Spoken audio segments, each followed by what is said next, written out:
कभी तीर्थ को पहुंचे, उस तीर्थ की भूमि से पग उतरते ही उस भूमि को प्रणाम करना चाहिए, तब आपको तीर्थ का फल मिलेगा। किसी धाम को पहुंचे, किसी गंगा के यमुना के तीर्थ पर पहुंचे तो सब स्नान से पहले उस गंगा को प्रणाम करना चाहिए, साष्टांग करना चाहिए, तब आपको स्नान का फल मिलेगा, अन्यथा नहीं मिलेगा। प्रणाम करिए। महात्मा ने मां गंगा को प्रणाम किया, और उसके बाद आपको संकल्प आता है, नहाता हो, जल ले, पी ले, प्रणाम तो करिए। महात्मा ने विचार, अब संकल्प स्नान करोगे तो फल अवश्य मिलता है साहब। जैसे ही गंगा का जल महात्मा ने अंजलि में लिया, विष्णु विष्णु संकल्प पढ़ने वाले ही थे, इतने में एक बहता हुआ बिच्छू आ गया। और बिच्छू आया, महात्मा ने विचार किया, ठंड का महीना है, किनार से गिर गया होगा, ये तो हम तो ठंड से जाएंगे, बिच्छू ठंड नहीं सह पाएगा, इसलिए मेरा तो परमार्थ है उस बिच्छू को बचा लिया। महात्मा ने जैसे अंजलि में का जल अलग किया, बिच्छू को समेत जल को लिया, और जैसे ही अंजलि में लिया, अब बिच्छू का तो स्वभाव होता है साफ डंक मारना, बिच्छू ने डंक मार दिया हथेली, हथेली व्रत थे महात्मा, हथेली कप गई, और हथेली कपी, वो जल और बिच्छू फिर गंगा में गिर गया, और फिर महात्मा ने उठाया, फिर डंक मारा। ऐसे सुबह 4 ब्रह्म मुहूर्त से होते होते सैकड़ों हजारों बार महात्मा ने बचाया, हजारों बार बिच्छू ने डंक मारा साहब। तो शाम की बेला हो गई, गौधूल की बेला, गौधूल माने शाम की बेला। देखिए महात्मा ने अपना कर्म नहीं छोड़ा। किनारे पर कोई नाव चलाने वाला केवटिया था, हंस पड़ा, बाबा क्या पागल हो गए हो, हम सुबह से तुम्हें के लिए देख रहे हैं, बार बार तुम बिच्छू को बचा रहे हो, बार बार बिच्छू डंक मार रहा है, और तुम बार बार फिर उठा रहे हो। उस महात्मा ने बड़ा प्यारा जवाब दिया, हम भारत के संत हैं, हम भारत के भक्त हैं। जब ये 10 ग्राम का बिच्छू अपने कर्म को नहीं छोड़ सकता ना, तो हम 100 किलो के महात्मा क्या अपने कर्म को भूल जाए? हमारा कर्म परहित धर्म शरत नहीं भाई, हमें परमार्थ करने का अधिकार, पुण्य करने का, दूसरे की सेवा करने का पुण्य मुझे मिला हुआ है, हम दूसरे की सेवा करेंगे, उसका काम काटने का है, काटता रहेगा, हम बचाते हैं। जब 10 ग्राम का बिच्छू अपने कर्म को नहीं छोड़ सकता, तो हम क्या 100 किलो के आदमी अपने कर्म को भूल जाए? अपना कर्म करेगा, जो कर्म आपके लिए मिला है उस कर्म पर कौन नहीं। तो संत अपने लिए चिंता नहीं करता है भैया, संत चिंता करता है तो संसार का परमार्थ कैसे होगा। मुझे बेटा चाहिए, बहुत प्रयास किया, अंत में नहीं माने आत्मदेव, और एक फल तोड़ा आम का, और आम का फल लेकर के महात्मा ने आत्मदेव को दिया, जाओ इसके खाने से तुम्हारे यहाँ संतान। देखिए आत्मदेव के जीवन में संतान का योग ही तो नहीं था, 7 जन्म तक। आगे महात्मा जाने लगे, कुछ दूरी पर जाने के बाद में महात्मा ने अपने देह को भी त्याग दिया, क्योंकि वचन सिद्ध होना चाहिए।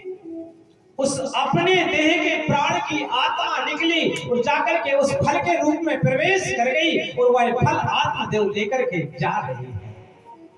घर पहुंचे हैं, धुंधली देवी को दिया और कार्य में लग गए। लेकिन इसकी एक और बहन थी, दूसरी बहन को बुलाया, बहन तेरे जीजा जी एक फल लाए हैं।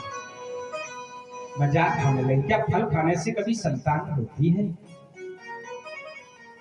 और बहन पेट बढ़ जाएगा, चल फिर नहीं पाएंगे, घर में नंदे आ जाएंगी। भाभियों को नंदों की बड़ी चिंता लगी रहती है साहब। हाँ, घर में नंदन आएगी तो माई माता मेरी सास भाई कुछ ना कुछ नंद को रख देगी, घर का सामान सकता रख देगी, पेट बढ़ जाएगा तो हम पलंग पर लेटे रहेंगे, नंदन कुछ लेकर के चली जाएगी, इसलिए पेट क्या करे? बोले ऐसा करो बहन, तू चिंता मत कर, तेरा पति धन का लालची है, मेरा पति धन का लालची है, तेरे पति को बेटा चाहिए, काम बन जाएगा। हमारे यहाँ 9 हो चुकी है, 10वीं संतान होने वाली है, उसको हम आपको प्रदान कर देंगे, आप मेरे पति को कुछ धन दे देना। बहन लेकिन इस फल का क्या करेगा? एक बात कहूं, आपके घर में 3 साल से गाय है ना, धौरी गाय है, वो भी बांझ है, फल का भी परीक्षण हो जाएगा। उस गाय के फल को, फल के लिए, गाय के लिए खिला दीजिए। धुंधली देवी दोनों बहनों ने फल धुंधली गाय के लिए खिला दिया। कपड़े आदि पेट में बांधे, समय हुआ 9 महीने के बाद में बेटे का जन्म हो गया। बहन गया, ये आत्मदेव को नहीं मालूम। आत्मदेव बड़े प्रसन्न है। भागवत जी में लिखा है कि 3 महीने बाद में महाराज इनके यहाँ, और 3 महीने बीतने के बाद में गाय ने भी जन्म दिया। पूरा शरीर तो मानव जैसा है, लेकिन उसके कान केवल गौ जैसे ही थे, इसलिए उसका नाम गौकर्ण रखा। 6 महीने का हो गया बालक, और 6 महीने के बाद में पंडित जी ने विचार किया, अब नामकरण करें। 16 संस्कार होते हैं वैसे, नामकरण होना चाहिए। नामकरण का समय आया। धुंधली देवी, आत्मदेव ने विचार किया कि मेरा नाम आत्मदेव है तो बेटे का नाम भी परमार्थ देव रखेंगे। इतने में माँ आ गई, तुमने नहीं रखा 9 महीने पेट में, हमने रखा है। इस बेटे का नाम पिता से जुड़ते नहीं होगा, माँ से जुड़ते होना चाहिए। मेरा नाम धुंधली देवी है तो बेटे का नाम भी धुंधकारी होना चाहिए। गौ करोड़ों पंडितो ज्ञानी धुंधकारी महा। धीरे धीरे धीरे धीरे शुरू हुआ। 2-5 साल का हो गया। वही पुत्र अब मारने लगा। उस दिन रो रहे थे आत्मदेव बेटा के लिए, और आज रो रहे हैं। ऐसे बेटा से तो बांध ही अच्छे थे। 7 जन्म तक नहीं होता तो अच्छे थे। बार बार बेटा पिता को मार रहा है। सनक ऋषि कहते हैं, माता पिता की सेवा करना हमारा लाभ का धर्म है। एक सज्जन थे, अपने बेटा को पढ़ाया लिखाया, और बेटा को पढ़ा लिखा करके तैयार, अपनी जमीन जायदाद को बेच बेच करके पढ़ाते रहे। अंत में वह बेटा कोई अधिकारी बन गया, कोई जिला लेवल का ऐसा ही अधिकारी बना। बेटा कहेंगे, बेटा तो बाहर चला गया ना नौकरी पर। बेटा बोला, पिताजी आप गांव में अच्छी नहीं लगता, आप मेरे साथ चलिए। आप अपने हाथों से दोनों माता पिता बना करके खाते हैं, वहां नौकर लगे रहते हैं, आपकी सेवा होगी। आप यहाँ से छोड़ करके महानगर के लिए चलिए। पिताजी बोले, बेटा जो आनंद गांव में आता है, जहाँ जन्मभूमि में आता है, वो कहीं आनंद आता ही नहीं है। हम अपनी जन्मभूमि, हम अपने गांव में ही रहे। पिताजी नहीं गए। गौर से सुनना रिश्ता। 1-2 साल के बाद माँ भी पधार गई, मर गई। पिताजी अकेले रोटियां सेक रहे हैं।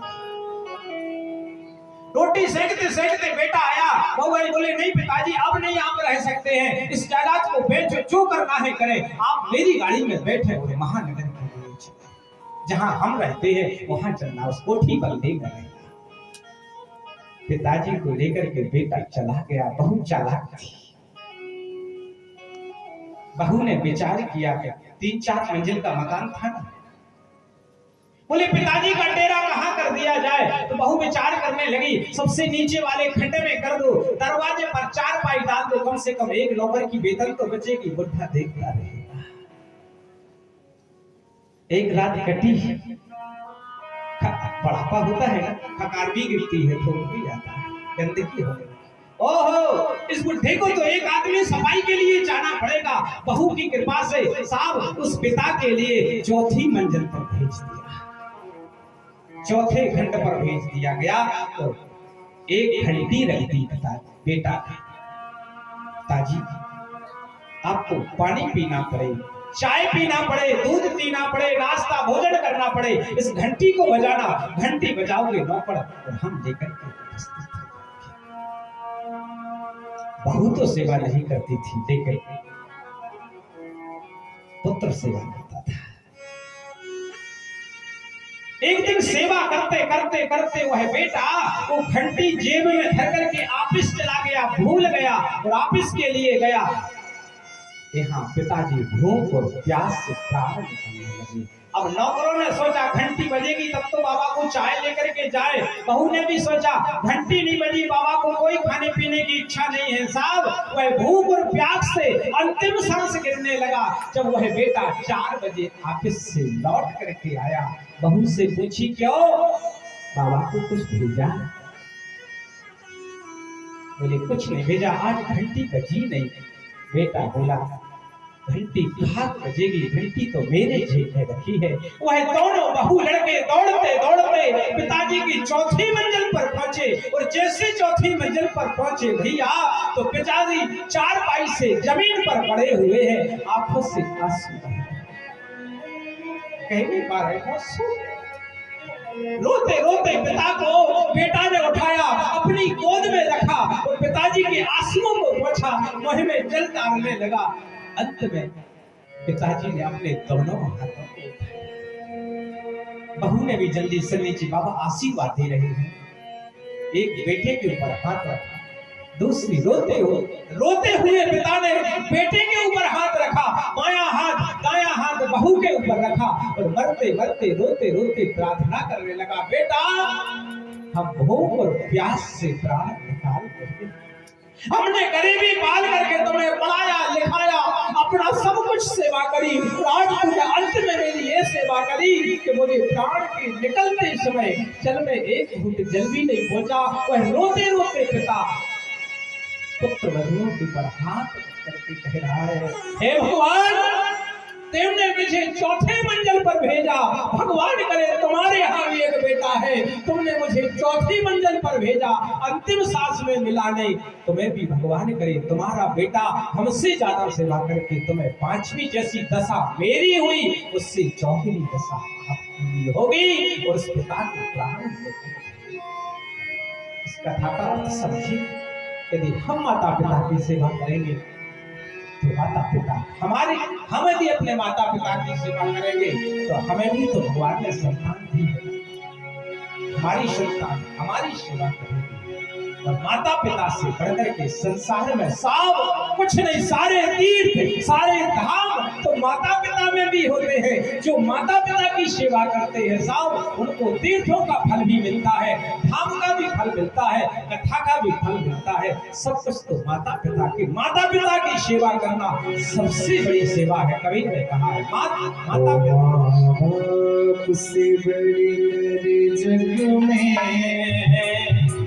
कोई दूजा नहीं ठिकाना, जिसने तुझे जन्म दिया रे दिल उसका नहीं दुखाना।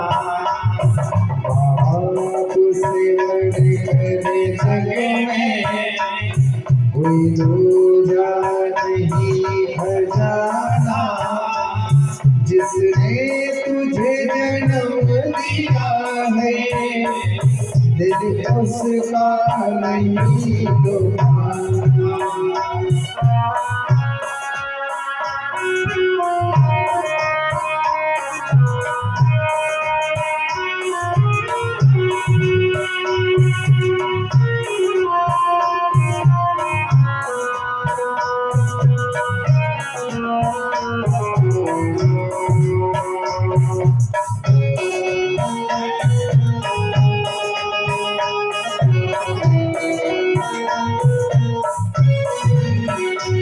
दिन रात तुझे तेरी माँ ने बाहों में अरे झुलाया, खुद गीले में माँ सोई सूहे में तुझे सुलाया।